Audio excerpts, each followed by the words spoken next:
et bienvenue dans ce nouveau vlog. Je vais rentrer directement dans le vif du sujet en vous parlant de ce roman Dans mon ombre, un roman écrit par Claire McGowan, publié aux éditions Hauteville Suspense. Alors Claire McGowan, j'en avais pas mal entendu parler, notamment au moment de la sortie de son précédent roman, dont j'avais entendu pas mal de bien. Bon, naturellement, j'ai eu envie de découvrir le petit nouveau, même si je n'ai pas encore lu le précédent. Et alors, ce roman, c'est un peu écrit à la forme d'un roman choral, c'est-à-dire qu'il va y avoir une alternance de chapitres qui vont nous faire passer d'un personnage à un autre. En l'occurrence, ça va nous faire passer de Suzy à Nora, entre autres. Ce sont deux femmes assez mystérieuses et énigmatiques, l'une comme l'autre. Et cette alternance de chapitres va nous faire rentrer dans la psychologie de ces personnages-là, et ce sont des personnages aux multiples secrets, avec chacune un passé flou. Donc voilà, c'est un roman dans lequel on va se questionner beaucoup, on va tâtonner. C'est un roman qui est rempli de non-dits, de mensonges, de trahison, de vengeance, voilà. Elles vivent toutes deux, elles sont voisines, elles vivent toutes deux dans des cottages isolés, et du coup ça crée aussi une ambiance un peu lourde, un peu pesante, un peu malaisante aussi. Ensuite, que dire de plus? Ce qui est assez intéressant dans ce roman, c'est que ça aborde aussi des sujets assez intéressants et profonds, parce que c'est un thriller domestique aussi qui aborde la question des relations toxiques. Voilà, de la place de la femme dans un couple, des relations toxiques entre deux personnes dans un couple, de cette notion de relation d'emprise, de jalousie, et ça j'ai trouvé que c'était plutôt bien d'en parler, bien de l'aborder, et plutôt bien fait aussi.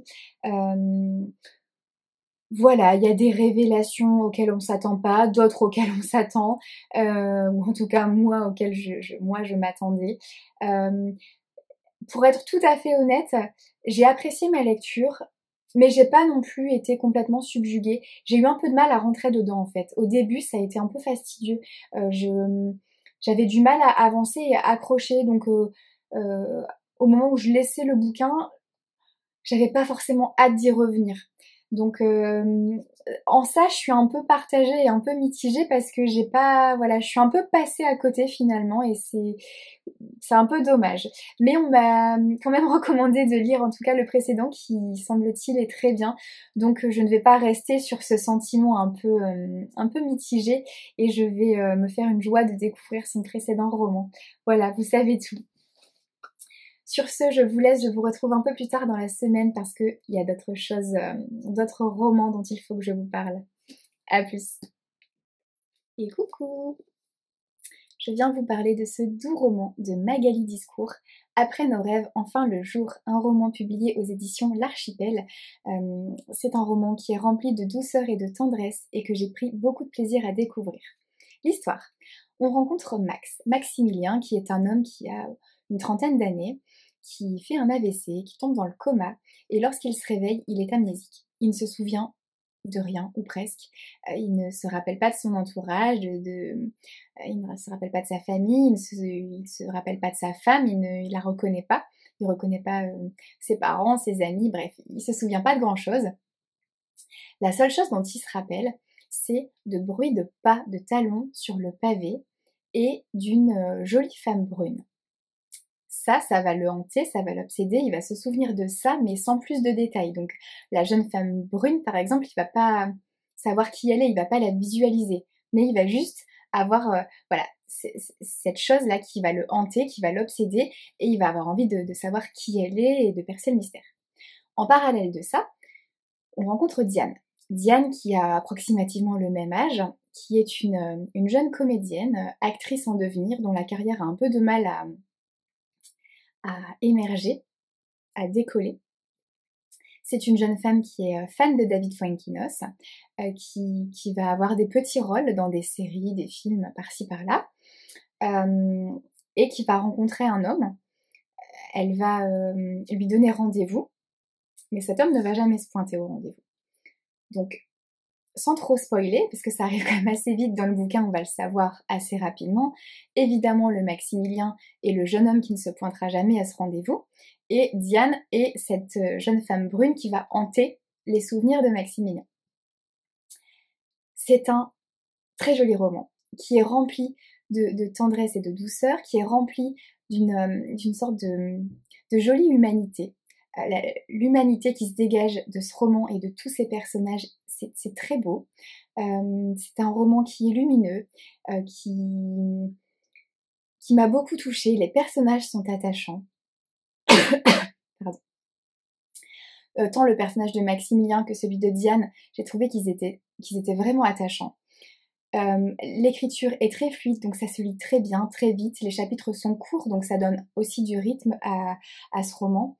On va passer de Diane à Maximilien par voilà, une alternance de chapitres.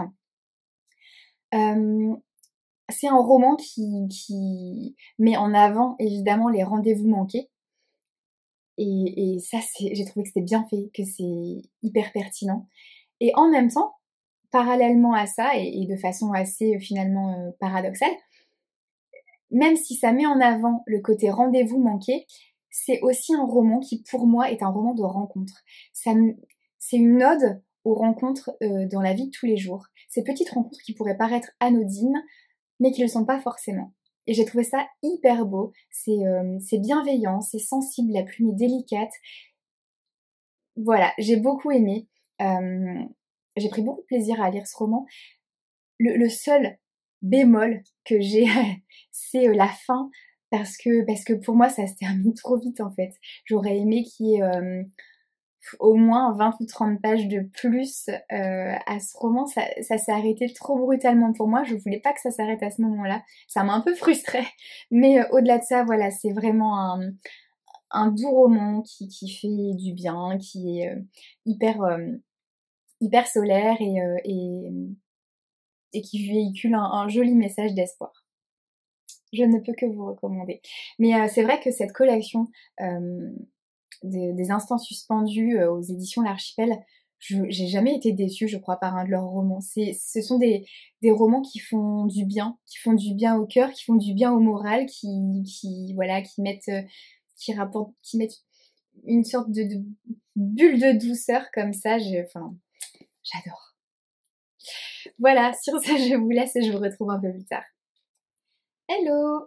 Je vous retrouve aujourd'hui pour vous parler de ce roman, un thriller de Mary Higgins Clark, Les Enfants du Guet. C'est un roman qu'elle a écrit avec Alastair Burke, un roman écrit à 4 mains, publié aux éditions Albin Michel. Il s'agit du tout premier roman de Mary Higgins Clark que je lis et ça a été une jolie découverte. J'ai beaucoup aimé, j'aimerais bien la découvrir davantage. Donc si vous avez des suggestions de titres de romans à lire de Mary Higgins Clark, n'hésitez pas, je suis toute oui. Ce roman, c'est une suite. Il fait suite à La Maison du Guet, en tout cas il lui fait écho. Par contre, il peut tout à fait se lire indépendamment. Je n'ai pas du tout lu La Maison du Guet et ça ne m'a posé absolument aucun problème. Pour l'histoire, on retrouve Mélissa. Mélissa, c'est une brillante avocate, une podcasteuse à succès. Tout semble enfin lui réussir. Elle vient aussi de se marier à un homme qu'elle a rencontré finalement il n'y a pas si longtemps que ça, mais duquel elle est tombée éperdument amoureuse. Enfin un peu de bonheur et un peu de répit pour elle, qui n'a pas eu un passé toujours évident. Sauf que le bonheur est de courte durée, car sa belle-fille, qui a 3 ans et qui s'appelle Riley, vient à disparaître. Et ça fait douloureusement écho à son propre passé à elle, puisqu'elle avait été kidnappée lorsqu'elle avait 3 ans. Donc de douloureux souvenirs ressurgissent, des traumatismes qu'elle pensait enfouis et qu'elle pensait ne même pas exister finalement surgissent ou ressurgissent. Évidemment, une enquête va commencer. Évidemment, les premiers suspects seront les proches, l'entourage de Riley, de cet enfant. Elle-même, donc Mélissa, sera suspectée. Elle pourra compter évidemment sur le soutien sans faille de son frère et de sa mère notamment. Voilà, bref, l'enquête va démarrer et j'ai trouvé que c'était très bien fait, très bien pensé. L'intrigue est super chouette et elle est bien amenée, elle est bien ficelée et les choses se dénouent petit à petit et on en apprend un peu plus. Franchement, c'est vraiment bien joué. On va de questionnement en révélation, mais pas trop, mais juste assez pour avancer et pour finalement se questionner que davantage. Donc j'ai trouvé que c'était assez bien joué. L'écriture est ultra fluide, ça se lit très bien et très vite. Les personnages sont assez intéressants, assez touchants aussi. Voilà, il y a du suspense comme il faut, là où il faut. Il y a du mystère là où il faut, pareil, de façon plutôt bien dosée. What else? Je m'attendais pas du tout au dénouement. La révélation finale m'a surprise, donc je ne peux rien demander de plus à un bouquin d'être surprise par la fin. Voilà. Mary Higgins Clark, jolie découverte. Au-delà de ça, j'ai 2 paquets à ouvrir avec vous. Le premier,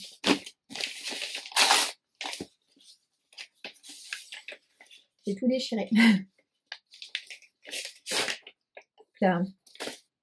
Alors, il s'agit d'un roman qui nous vient des éditions L'Archipel. Sur tes pas, de Claire Allan. Alors, infirmière, Neil Sweeney, 22 ans, quitte comme chaque soir l'hôpital pour rentrer chez elle. Mais ce soir-là, un homme l'épie. Il la suit, il a décidé d'agir. Neil se trouverait-elle au mauvais endroit au mauvais moment? Hélas pour elle, celui qui l'enlève pour relever un défi la livre à un autre dont les véritables desseins apparaissent bientôt. Nell pourrait être la première d'une longue série de victimes, sauf si son ravisseur comprend qu'il a été manipulé. Trop bien. Trop bien, ça a l'air trop chouette. Ce roman paraît le 6 juillet. Trop cool. Eh ben, j'ai trop hâte. Mon planning de juillet est déjà quand même bien rempli, mais je vais essayer de lui faire une petite place. Il est bien rempli, mais en même temps, c'est pas impossible, c'est jouable. Et je sais ce que c'est.